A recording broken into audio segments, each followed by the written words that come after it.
Guys మనకి స్ట్రింగ్కి సంబంధించి కొన్ని ప్రీడిఫైన్ ఫంక్షన్స్ ఉన్నాయి గైస్. ఈ స్ట్రింగ్కి సంబంధించి మనకి ప్రజెంట్ 2024లో ఎన్ని ప్రీడిఫైన్ ఫంక్షన్స్ ఉన్నాయి అంటే 500+ ఉన్నాయి.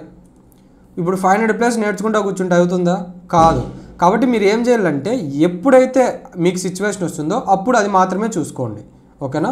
సో కానీ నేను ఇక్కడ మీకు ఈ 4 చెప్తా, ఎందుకంటే మీరు ఏ ప్రోగ్రామ్ రాయాలన్నా మ్యాక్సిమం కేసెస్లో ఈ 4 అనేవి ఎక్కువ వాడుతుంటారు. సో కాబట్టి నేను ఈ 4 చెప్తా, రిమైనింగ్ ఉన్నవన్నీ మీరు సిచ్యువేషన్ తగ్గట్టుగా నేర్చుకోండి.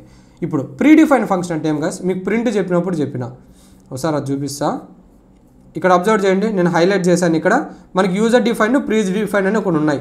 యూజర్ డిఫైన్ అంటే ఏమి, యూజర్ అనేవాడు క్రియేట్ చేస్తాడు, అంటే ఎవడైతే కోడ్ రాస్తాడో వాడు క్రియేట్ చేస్తాడు.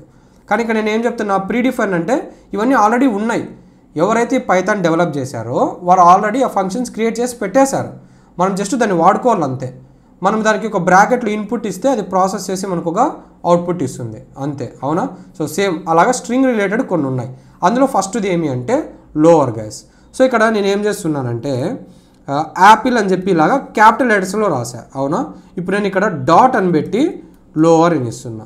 ఇప్పుడు ఏం గైస్, లోవర్ అంటే ఏమి, ఇప్పుడు మనకి మామూలుగా క్యారెక్టర్స్లో upper case letters lower case letters అంటాం, అవునా. ఇలా క్యాపిటల్ లెటర్స్లో ఉంటే దాన్ని మనము అప్పర్ కేస్ అంటాం, స్మాల్ లెటర్స్లో ఇలా ఉంటే మనం దాన్ని లోవర్ కేస్ అంటాం. సో ఇప్పుడు నాకు ఇక్కడ అన్నీ ఎలా ఉన్నాయి, స్ట్రింగ్లో క్యారెక్టర్స్ అప్పర్ కేస్లో ఉన్నాయి. సో నేను ఇక్కడ లోవర్ ఆఫ్ అని ఇచ్చా, అంటే దాని మీనింగ్ అప్పర్ కేస్లో ఉన్న లెటర్స్ అన్నీ నాకు లోవర్ కేస్లోకి మారాలి అని. ఇప్పుడు చూడండి, నేను దీన్ని రన్ చేశాను, నాకు అవుట్పుట్ ఏమొచ్చింది, లోవర్ కేస్లో కన్వర్ట్ అయినాయి ఇక్కడ ఉండేవన్నీ. ఫర్ ఎగ్జాంపుల్ ఇక్కడ ఒక పీ మాత్రం స్మాల్ ఉంది, ఓకేనా, రిమైనింగ్ అన్నీ క్యాపిటల్ ఉన్నాయి. అప్పుడు కూడా ఏం జరుగుతుంది, అప్పుడు ఏవేవైతే క్యాపిటల్లో ఉన్నాయో అవి మాత్రమే స్మాల్లోకి వస్తాయి. సో మీరు గుర్తుపెట్టుకోవాల్సింది ఏమంటే ఈ స్ట్రింగ్లో స్మాల్ ఉన్నా పర్లే, ఏవైతే క్యాపిటల్ ఉంటాయో అవి మాత్రమే మనకు లోవర్గా మారుస్తుంది. సేమ్ అలానే గైస్ నెక్స్ట్ ఇది మనకు అప్పర్ ఆఫ్ అని ఉంది. కామన్ సెన్స్ వాడండి, ఏం దాని మీనింగ్, ఇక్కడ అన్ని స్మాల్ లెటర్ ఇచ్చా, ఇప్పుడు నేను ఇక్కడ అప్పర్ ఆఫ్ అని ఇచ్చా, అప్పుడు ఏం జరుగుతుంది, ఇక్కడ అన్ని స్మాల్ లెటర్స్ ఉండేవన్నీ క్యాపిటల్ లెటర్స్లోకి మారుతాయి. చూడండి వచ్చిందా. ఇప్పుడు ఏదైనా ఒక లెటర్ మాత్రమే క్యాపిటల్ ఉంటే నార్మల్గానే ఉంటుంది, ఏమవ్వదు. ఓన్లీ ఏవైతే స్మాల్ లెటర్స్లో ఉన్నాయో అవి మాత్రమే చేంజ్ చేస్తుంది, ఓకేనా. సో గైస్ నెక్స్ట్ మనకి ఏముంది అంటే స్ప్లిట్ ఆఫ్ ఉంది, ఓకేనా. ఈ స్ప్లిట్ ఆఫ్ ఏం చేస్తుందో చూద్దాం. సో నేను ఇక్కడ కోడ్స్లో ఇలా రాశాను, hi bro how are you అని రాసి దీని పక్కన స్ప్లిట్ ఆఫ్ అని ఇచ్చా, ఓకేనా. ఇప్పుడు అబ్జర్వ్ చేయండి గైస్, అవుట్పుట్ ఏమొస్తుందో, ఏమొచ్చింది చెప్పండి. ఇక్కడున్న వర్డ్ని మొత్తము అది ఎక్కడైతే మనం స్పేసెస్ ఇచ్చింటామో అవన్నీ అక్కడ డివైడ్ చేసేసింది. అంటే ఇప్పుడు హెచ్ అనేది ఒక వర్డ్, అబ్జర్వ్ చేయండి 2 కోడ్స్ ఉన్నాయి, అంటే హెచ్ అనేది ఒక వర్డ్.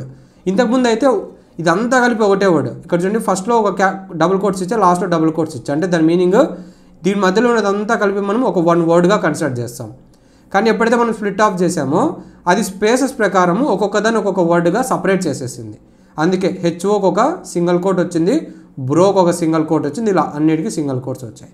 సో మీరు స్ప్లిట్ ఆఫ్ అని సేమ్ అంటే ఏం జరుగుతుంది అంటే ఏం గుర్తుపెట్టుకోవాలి అంటే ఎక్కడైతే స్పేస్ ఉందో ఆ స్పేస్ ద్వారా వర్డ్స్ అన్నింటినీ సపరేట్ చేసేస్తుంది, ఒక వర్డ్ సపరేట్ వర్డ్స్గా స్ప్లిట్ చేసేస్తుంది, ఓకేనా. సో మీరు అది గుర్తుపెట్టుకోవాలా. నెక్స్ట్ ఉండేది వచ్చి మనకు స్ట్రిప్ ఆఫ్, ఓకేనా. ఇది బాగా వినండి, ఈజీనే ఇది కూడా. ఇలా కోడ్స్ ఇచ్చాను గైస్, ఇలాగ నేను ఒక 2 స్పేసెస్ ఇచ్చా, తర్వాత హాయ్ బ్రో అని ఇచ్చి లాస్ట్లో మళ్ళీ 2 స్పేసెస్ ఇచ్చా, ఓకేనా. ఇప్పుడు చూడండి డాట్ స్ట్రిప్ ఆఫ్ అని పెట్టా అని ఇక్కడ రన్ చేశా, ఏమొచ్చింది అబ్జర్వ్ చేయండి, నాకు జస్ట్ సింగిల్ కోడ్స్ వచ్చేసాయి. కానీ హాయ్ ముందర 2 స్పేసెస్ ఇచ్చిలా, బ్రో ముందర 2 స్పేసెలు ఇచ్చా, వచ్చాయా రాలా. సో మీరు స్ట్రిప్ ఆఫ్ అంటే గుర్తుపెట్టుకోవాల్సింది ఈ వర్డ్కి ముందర కానీ తర్వాత కానీ స్పేసెస్ ఉంటే అవి తీసేస్తుంది.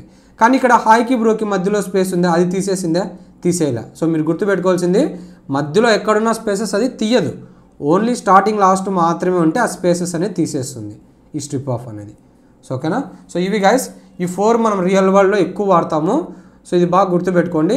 రిమైనింగ్ ఇంకేమైనా ఉంటే నేను సిచ్యువేషన్ తగ్గట్టుగా మీకు చెప్తా.